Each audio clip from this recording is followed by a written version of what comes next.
When you need advice, come to Ben and Kelly. It's group therapy on 99.7 DJX. Yeah, Cheryl writes in, hey, Ben and Kelly, I'm a little frustrated right now. Maybe you can help me out. My ex-husband keeps bringing his new girlfriend to watch our 10-year-old's Little League games. We've only been divorced a year, and I don't want her there. I don't think it's appropriate for him to be bringing her around when it's only been a year. I've said something to him, but he just says, too bad. Should I talk to the new girlfriend? I don't want to start a fight, but he's my son, and I don't want her around yet. Thank you.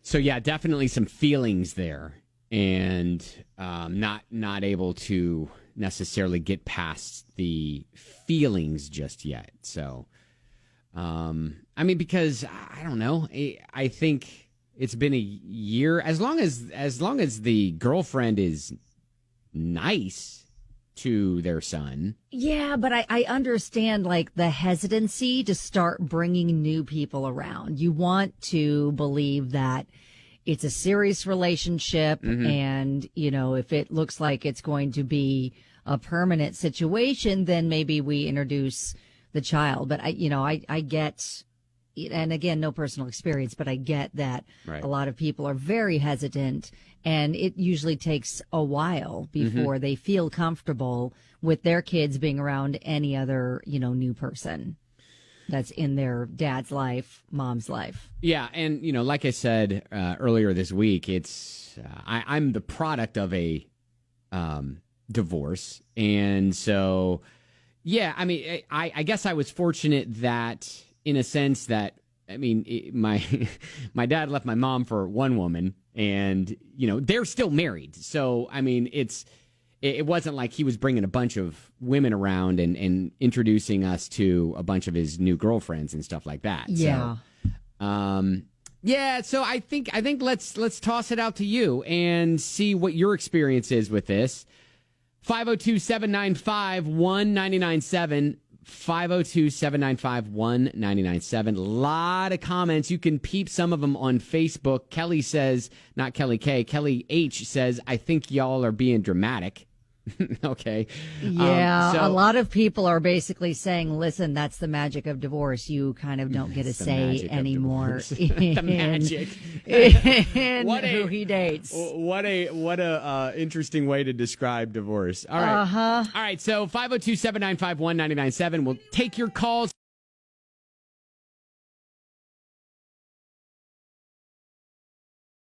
All right, group therapy, and it's, I think it's a very relatable situation that Cheryl is in.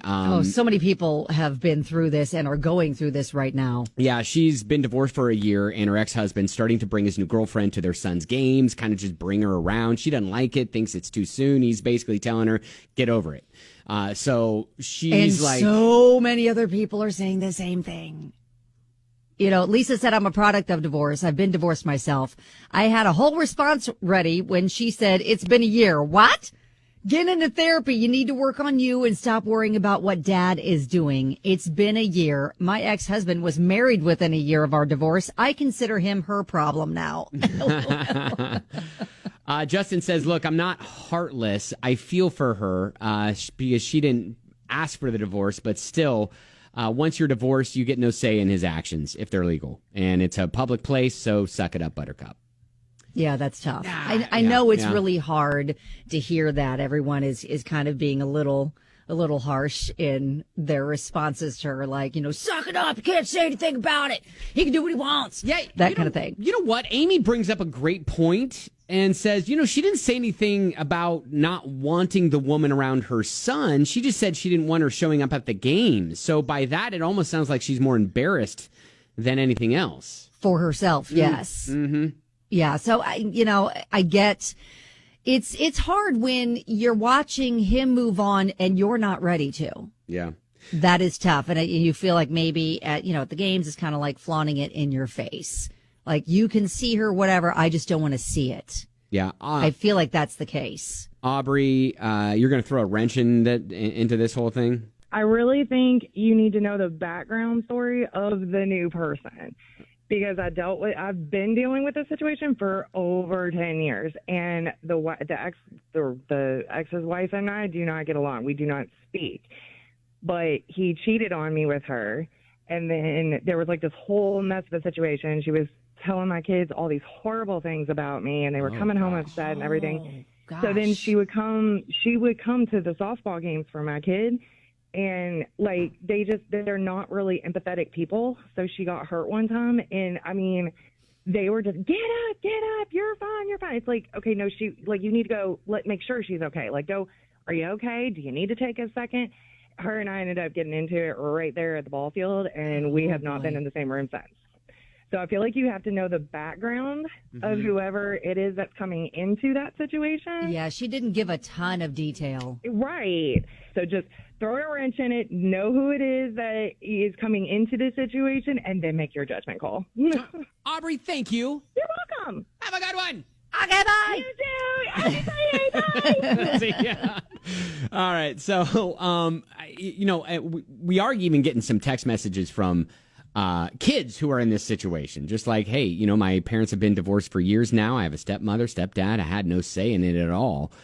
So I think it's just something you have to deal with no matter what. I mean, Yeah, but fortunately for Riley, both the step parents treat her well, which is great. Jamie said, my ex-husband and I waited 6 months to bring another person around. For me, it's not a big deal as long as he or she respects me as their mother and him as father and takes care of the kids as their own. Interesting. I think that's a really good attitude to have going into that. I think as co-parents now, because you're no longer married, but you are still co-parenting. Yep. And I think it's respectful for both if you have a conversation, especially if one or both are dating new people, and just say, all right, when do you feel comfortable with me bringing them around our child? And I think you guys need to discuss that with each other. Do you not? I mean, that's great on paper. I know it sounds good in theory, but I feel like if people treat the other with respect, maybe you'll figure out how to navigate it better than, just letting the bad feelings and the animosity take over. Yeah, I mean, and one last from Megan says, look, I can totally relate to this. I was once you, and unfortunately, it does no good to be upset. It took me over 7 years to realize that. No way do you have to talk to the girlfriend. You're there to support your son. So, That's true. Yeah. The focus should be on the child and making sure the child feels loved by everybody that they're around. Yeah, 100%. So good luck. I mean, I think a lot of people are just saying, hey, you're going to have to just start dealing with it. And this is your new reality. And I know. I feel like she was coming to us to try to get a bunch of people to be like, that's right, put your foot down, that kind of thing. He should listen to you. Everybody's like shrugging their shoulders like, well, you need to that's the magic of divorce. Yeah, sorry. The magic. All right, that is group therapy.